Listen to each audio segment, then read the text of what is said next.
Welcome everyone to Weekly News and a DW Main Major Tidbit, and the topic for this video is Trump nanampal ng taripa. Pinatawan ni US President Donald Trump ang Pilipinas ng 17% tariff sa lahat ng ating export papuntang United States of America bilang response sa matagal ng 34% tariff na ating isinampa sa lahat ng export galing sa US a long time ago. Ideklara ni POTUS Donald Trump na isang Liberation Day ang kanyang paglagda ng blanket at baseline tariffs of around 10% pataas sa lahat ng bansang nag-i-impose ng taripa laban sa US. Ang tawag doon ay retaliatory or matching-matchy tariffs. I don't fucking know. Why are you asking me? I'm not an economist, so. And for these reasons, starting tomorrow, the United States will implement reciprocal tariffs on other nations. It's been a long time since we even thought of that. We used to think about it a lot. We didn't think about it for many decades, and you see what's happened. For nations that treat us badly, we will calculate the combined rate of all their tariffs, non-monetary barriers, and other forms of cheating. And because we are being very kind, we're kind people, very kind. In today's action, we are finally going to be able to make America great again, greater. But we will charge them approximately half of what they are and have been charging us. So the tariffs will be not a full reciprocal. I could have done that, yes, but it would have been tough for a lot of countries. We didn't want to do that. So ano nga ba ang tariffs at bakit big deal o hindi ang mga taripang ipinapatong ng US sa mga produktong Pilipino? Ang mga tariffs o taripa ay isang uri ng economic weapon na ginagamit ng isang bansa para protektahan ang mga industriya sa kanilang bansa na matatalo ng mga imports dahil sa, maraming dahilan tulad ng mas mababa ang presyo kapag in-import sa paggawa leading to a cheaper product. So, anong mali doon, di ba? I mean, pinoprotektahan lang ng US ni Trump ang mga produktong Amerikano, ang manufacturing ng kanilang bansa. Go Trump 2028, 2032 at 2036, di ba? Pero bakit bumaba ang stock market ng Amerika? Bakit parang bumagsak or bumabagsak ang ekonomiya nila? Bakit hindi pa rin bumababa ang presyo ng itlog sa merkado? Eh diba, yun yung pinaka-sentro ng kanyang plataforma na ibaba ang presyo ng mga grocery goods. The cost of groceries, a word that I used a lot on the campaign. It's like an old-fashioned word, but it's a beautiful word, very descriptive word. And the groceries are coming down, Brooke, at a level that we're finally getting costs under control in our country. And I went on groceries. It's a very simple word, groceries.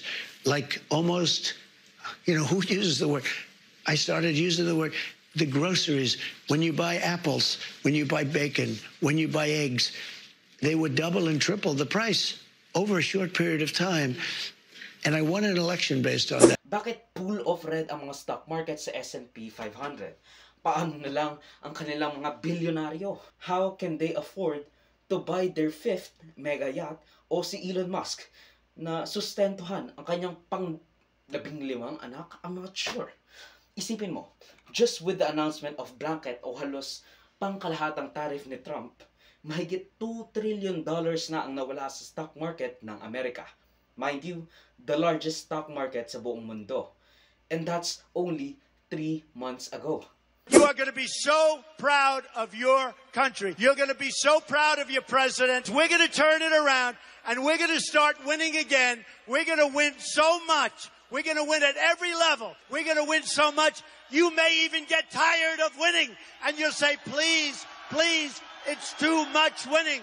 We can't take it anymore. Mr. President, it's too much. And I'll say, no, it isn't. We have to keep winning. We have to win more. We're going to win more. We're going to win so much.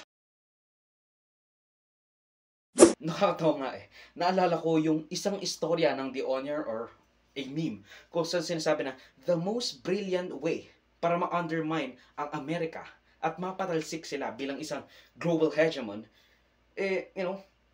panoorin lang yung ginagawa ni Trump. Panoorin lang yung nangyayari sa Amerika. Baka mamaya, pwede na natin patalsikin ang mga base militar ng US at sumuko sa ating tunay na leader, China.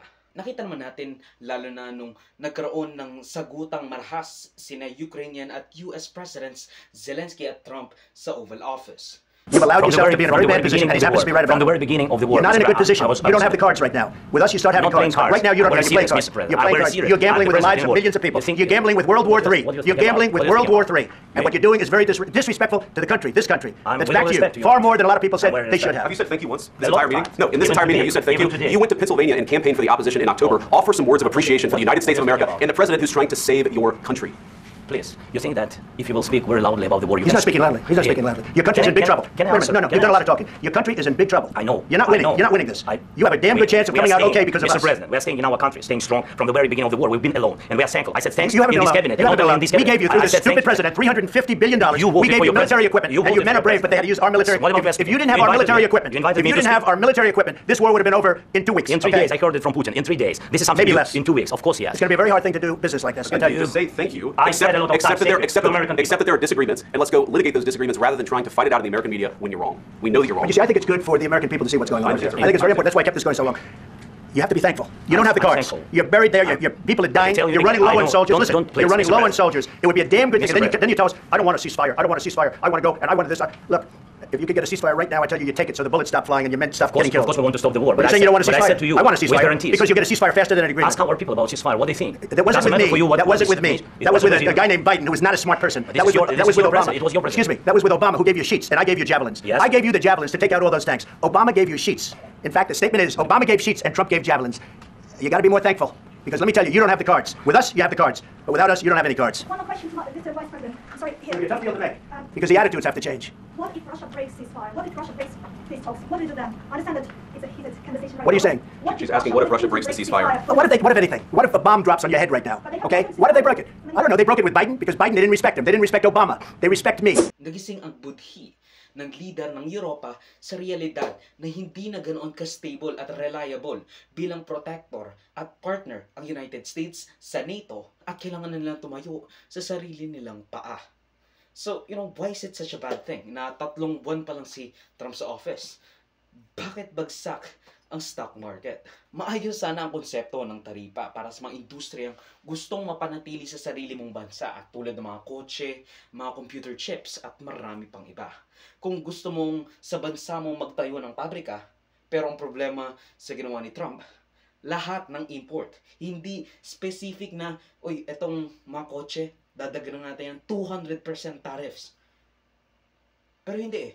Ang ginawa, lahat ng i-export, lahat ng i-import ng Amerika sa isang bansa, lalagyan ng taripa, papatungan ng taripa. Sa tingin mo ba may kukuha ng trabaho bilang tagagawa ng ketchup o mga tinatahing fabric na kasing presyo ng mga nagtatrabaho sa Pilipinas, Vietnam, Indonesia o China?